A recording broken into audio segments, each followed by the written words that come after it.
analisa dari BNPB yang disampaikan oleh Pak Dr. Abdul Muhari sebagai Kapus Datinkomben BNPB. Silakan Pak Kapus. Terima kasih Bapak Sestama. Selamat pagi menjelang siang rekan-rekan media dan teman-teman di provinsi. Meneruskan penjelasan dari Pak Daryono tadi, ada beberapa hal yang perlu kita perhatikan.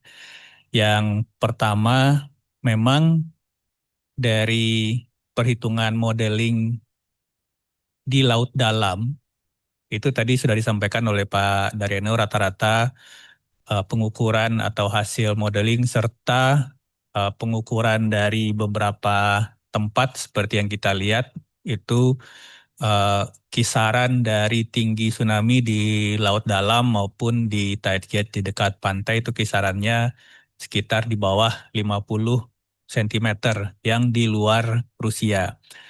Tetapi ini tentu saja tidak boleh membuat kita lengah. Ini yang perlu kita sampaikan bahwa pengalaman kita pada saat tsunami Jepang 2011 yang juga berpropagasi ke Papua itu terdeteksi di tide gauge di Jayapura itu hanya 33 cm. Tetapi kemudian seperti terlihat di layar, formasi teluk ini bisa menyebabkan amplifikasi tinggi tsunami.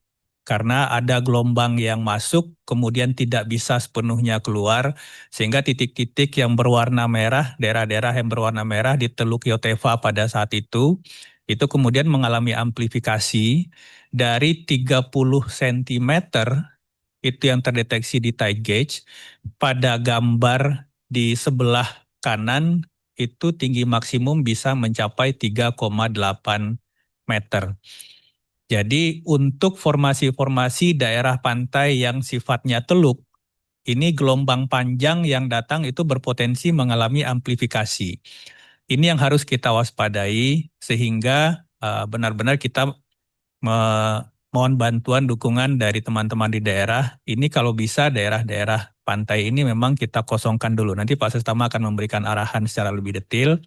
Tetapi secara teknis, formasi-formasi teluk seperti ini, mulai dari Teluk Yotefa, Papua, Papua Barat, kemudian Maluku, Maluku Utara, dan Sulawesi Utara hingga Gorontalo itu cukup banyak di sekitar pantai. Ini menjadi perhatian kita supaya ini bisa benar-benar dikosongkan terlebih dahulu pada waktu-waktu nanti yang sudah disampaikan oleh Pak Daryono, dan setelah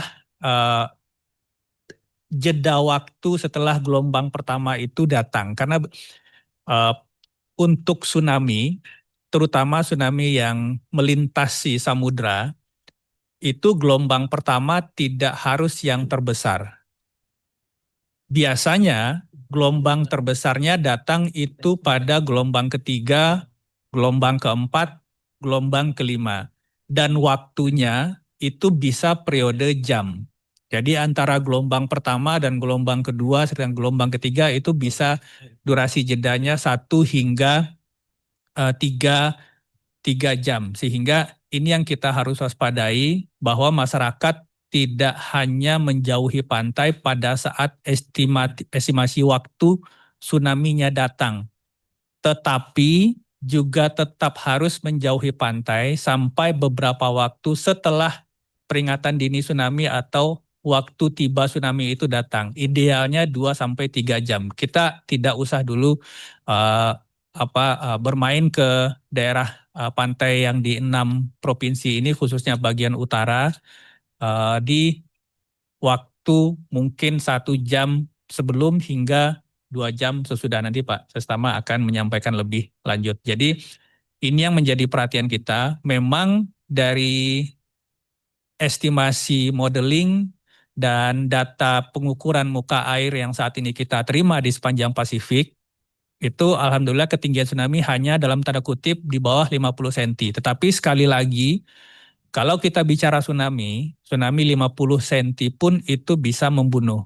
kita bisa lihat pengalaman kita di 2011 itu ada 1 korban jiwa di Jayapura. Ini 1 di antara hanya 2 korban jiwa pada saat tsunami 2011 Jepang di luar Jepangnya.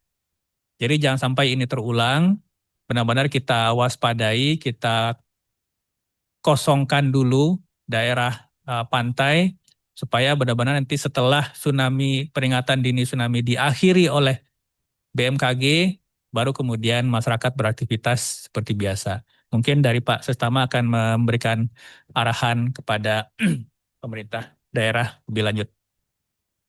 Terima kasih Pak Kapus Datin, Pak Dr. Abdul Muhari.